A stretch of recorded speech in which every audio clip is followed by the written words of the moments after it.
Bah, vous savez, on commence à écrire très jeune. Moi, j'ai écrit tout enfant, et puis peu à peu, on cherche son écriture, il faut la trouver. Moi, mon premier poète aimé, c'était Lamartine. Alors, j'ai fait du Lamartine. C'était évidemment pas mon écriture. Et peu à peu, j'ai écouté résonner en moi ce que j'écrivais. Et puis, j'ai eu la chance, si on peut le dire, d'être aidé par des rêves. J'ai rêvé pendant longtemps, vers les 25 ans par là, que je gravais des poèmes sur le tronc des hêtres, à un endroit précis à Ferrette en Alsace. Et alors, je gravais donc des poèmes courts amassés sur le tronc des hêtres, et ça m'a aidé à trouver mon écriture. Un jour, j'ai dit, bon, je vais faire comme ça, c'est comme ça que je vais écrire, parce que mes rêves me disent. Alors, ce jour-là, j'ai pu faire ces rêves, j'ai donc trouvé mon écriture avec le travail, l'application et avec les rêves. Et je me méfie pas du langage, je dis que le langage est à ma disposition. Seulement, faut-il l'employer savamment, ce langage, il ne faut pas l'employer n'importe comment. Il faut faire en sorte que, justement, faire dire, pour moi, le rôle du poème, c'est de faire dire beaucoup de choses avec quelques mots.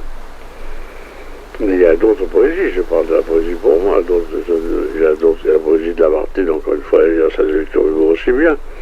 Mais pour moi, ce qui m'intéresse, c'est avec quelques mots de dire beaucoup de choses, de faire en somme comme un cri qui résonne dans une forêt, comme un écho.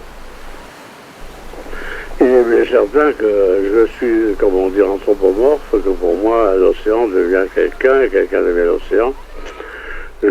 Pour moi, tout parle dans la nature, comme disait La Fontaine, car c'est lui qui a dit tout parle dans la nature.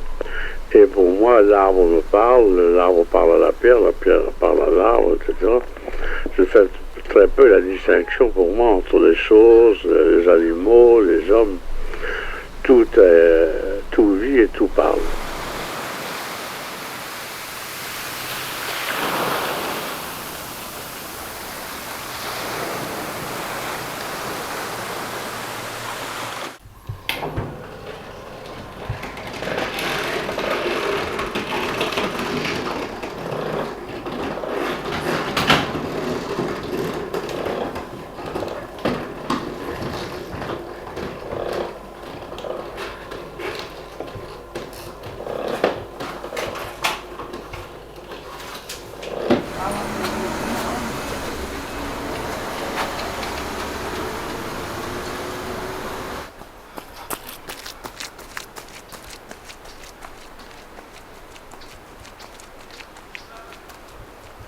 On finit jamais. Pour moi, je crois toujours que j'écris mon dernier poème.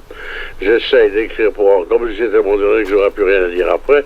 Et puis après, ben, ça recommence quand même. J'ai toujours à dire, on n'a jamais rien dit, on recommence. L'écriture, c'est un travail de solitaire. Est-ce que ça dépend beaucoup des rencontres? Est-ce que c'est les gens qui déclenchent beaucoup les choses? Non, pas particulièrement. Moi, j'écris comme ça vient, je sais pas pourquoi, ça vient le jour, la nuit, ça vient aussi bien dans un dentiste, dans l'avion, dans le métro, et ça m'arrive aussi chez moi, comme ça, en train de lire. Tout à coup, je suis en train de lire quelque chose, aussi bien sur les Zoulous, sur ça, n'importe quoi, sur la baisse du dollar, etc.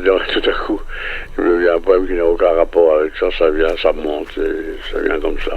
Je sais pas. Et puis après, il reste à travailler, parce qu'on a un premier jet. Moi, je note tout, mais alors après, il faut travailler, il faut choisir, il faut trier, et puis améliorer l'écriture.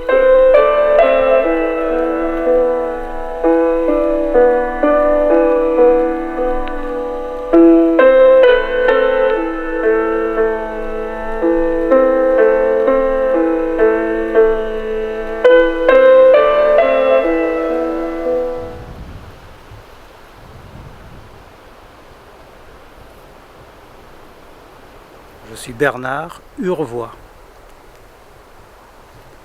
Voilà. Et je suis né donc dans le pays gallo, dans le Morbihan. Et je suis à Carnac depuis 1982.